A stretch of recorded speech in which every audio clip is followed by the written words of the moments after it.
Hi everyone, today is Thursday, September 13th, and the title of this video is actually called Self-Litigation.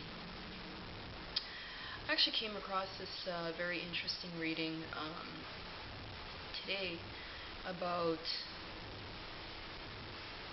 indirect ways to make policy change. One way to do that is to start self-litigating. There's this beautiful piece that was actually written in the university newspaper of the University of Windsor, Ontario, Canada. And there's a study that's being done to try and figure out why are people not going to petitioners anymore.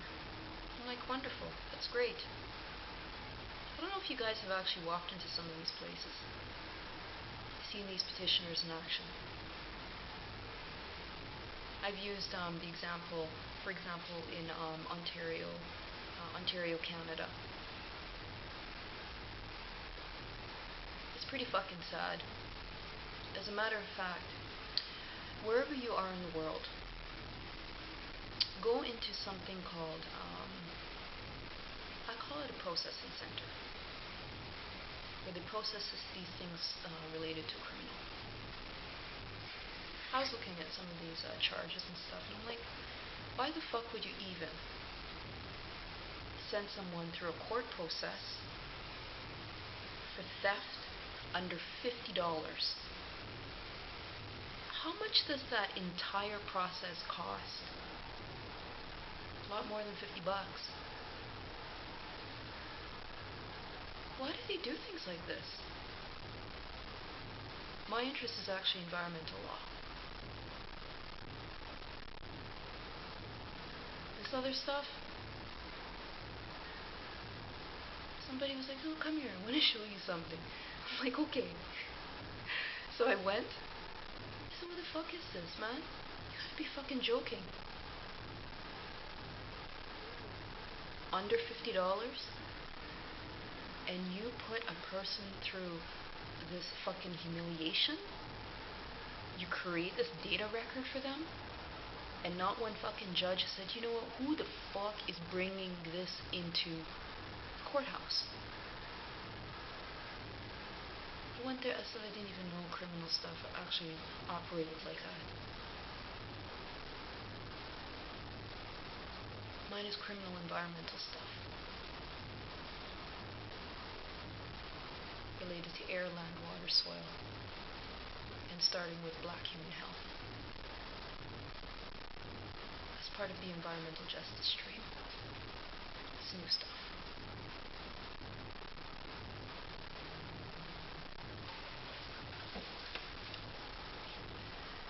So I was reading today about some ways to make policy change indirectly by actually empowering people. And after sitting in some of those versions of stuff, I was like, what the fuck is this, man? Something's not right. You should see how some of these people present themselves. Like they're ready to get their fuck on. They bend over, you can see right up their fucking ass. You're representing a client like that? What the fuck are you? And a justice doesn't realize that something is wrong here? You should see some of the bullshit in Ontario, Canada, especially in this thing called fucking urban. You know what you do? Take a field trip to one of these places. Just get a bus or whatever.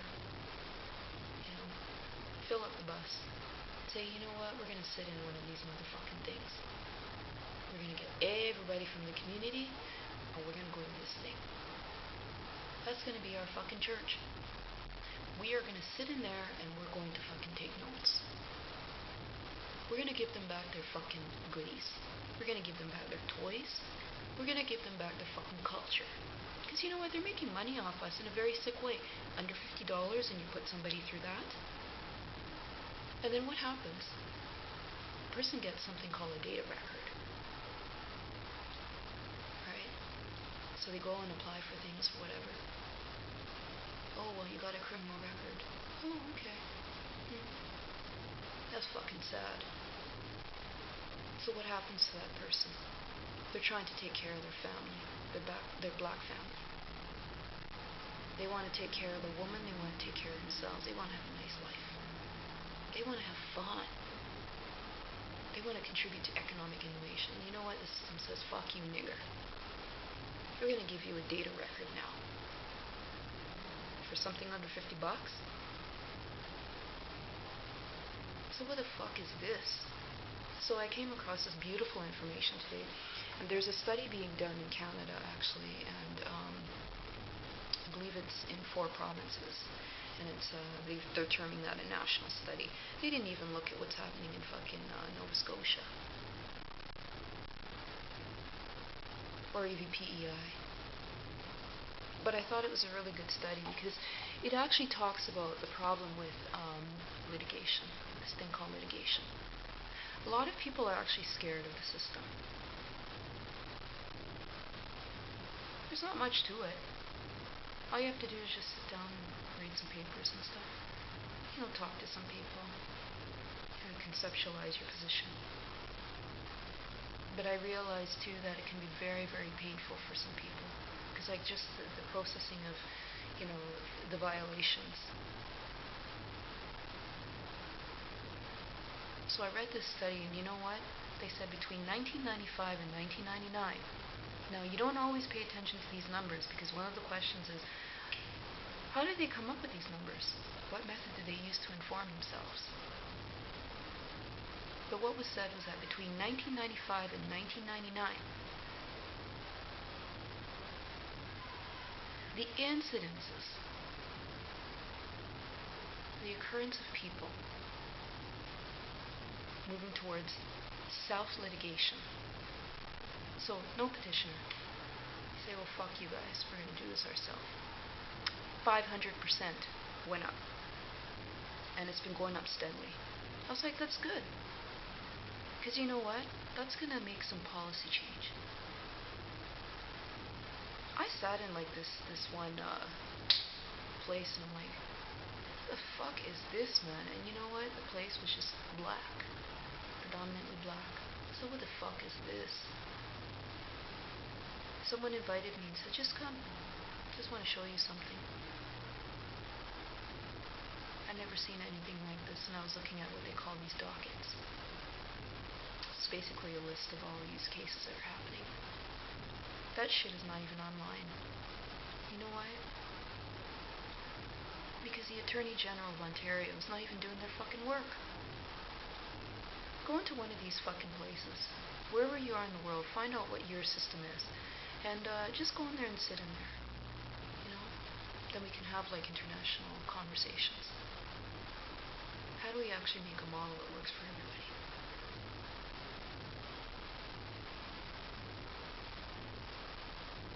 This is a Canadian model.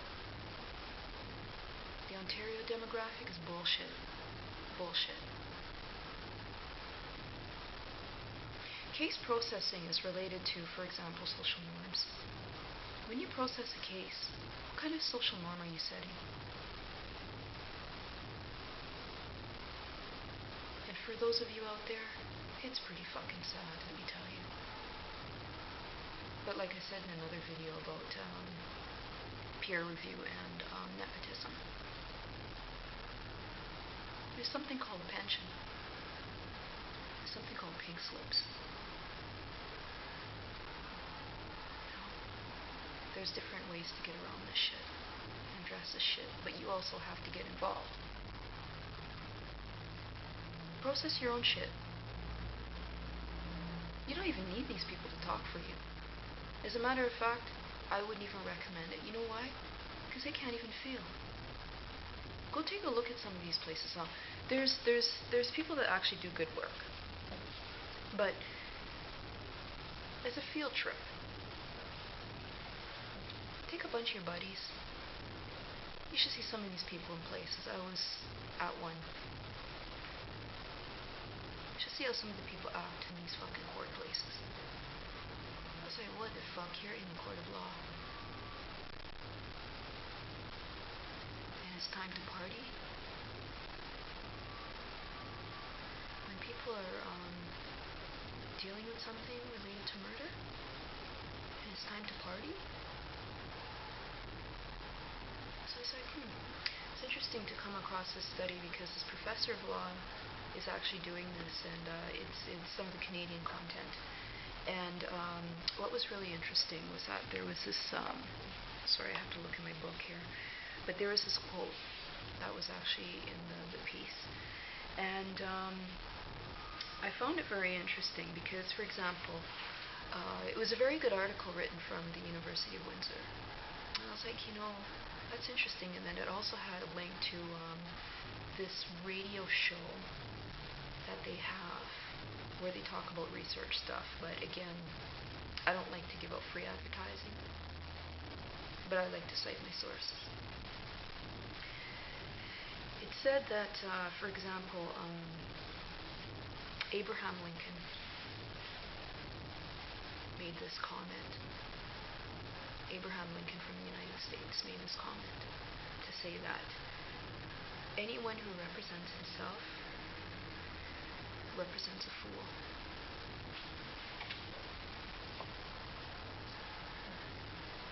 What kind of self-esteem did that guy have? You represent yourself, so you're a fool? What the fuck is that? Was there something about the system that the person knew? That's why people self-litigate. There's good out there, but let me tell you something. I've seen some shit, and I'm like, you know what? International is mine. International. You got to see how these different local systems work.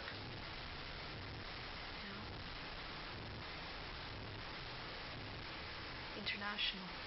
So you're in this place, you're in that place, you're in that place, you're in that place. Get involved.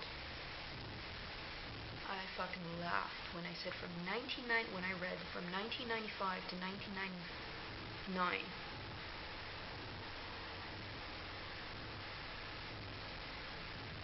More people started saying, forget it, man, we're gonna do it ourselves. Up 500%.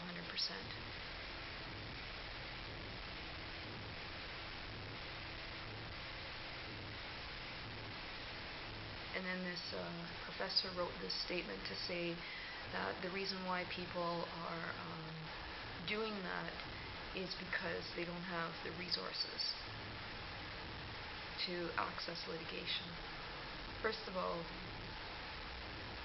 I don't know if that professor has ever read the fucking Canadian Constitution. First of all, why do you have to pay for justice?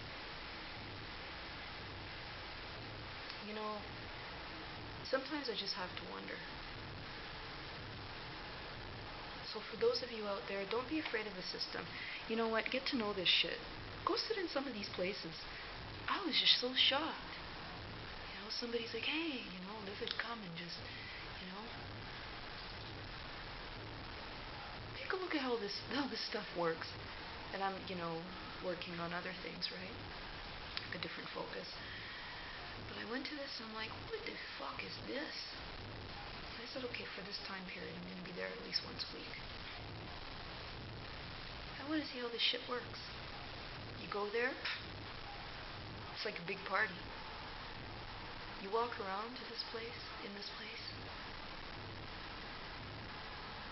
You look around, you see the same. You see nepotism. So what the fuck is this? You don't even see like a menu or any type of direction to say, okay, this floor, there's this. So what the fuck did this fucking Attorney General do? These people don't even do a fuck. Then they have something called racialization of justice. Where, for example, they've had Caucasian tragedies. And you know what happens? There's no laws. Then they have non-Caucasian tragedies. What happens? You don't even hear anything. That's racialization of justice. That stuff is fucking offensive. Who's making money off this stuff? Charges for $50? Under $50? whoever's processing these charges, why didn't you look at something like that and say, you know what, something is wrong here? $50, why couldn't you talk to the person? Why couldn't you talk to them about their social economic conditions? What do they want to do in their life? Maybe they don't even know. But we live in a democratic and civil society in this model. What happened? So self-litigation is very good because you know what? It's leading to policy change. I'm certainly not promoting the work of any professor out there in this particular video. I'm talking about the issue of policy change indirectly. Self-litigation, awesome. I was just so happy to even see those statistics. 500%. I just fucking laughed. So that's not even enough. That's not even enough. People, you have to get involved. I know people, they're gonna spit in your face. I mean, you should see this place. You know? I've seen some fucking rednecks, let me tell you. They're so hateful, the color of their skin is gray. Same ones in these places. You ask them a question, they walk away. Excuse me, come here, I'm asking you a question. You get real scared. Well, who are you? I'm a person asking a question. This is how you have to talk to these motherfuckers. It's actually a public place. We should be filling up our fucking buses, cars, taking our entire communities. We're going to fill up these places and we're all going to take our notes. We're going to sit there and we're going to look at everyone with our notes. We're going to sit in this and say, what the fuck is this? You should see some people in these places. What I noticed was that they have these people, they just sit there in the courthouse. Ask them to excuse themselves. If it's a black or aboriginal, they put charges on them. If it's like a little Caucasian, they just let them sit there. You gotta deal with this stuff. This stuff causes some serious bullshit in the world. Great article about self-litigation.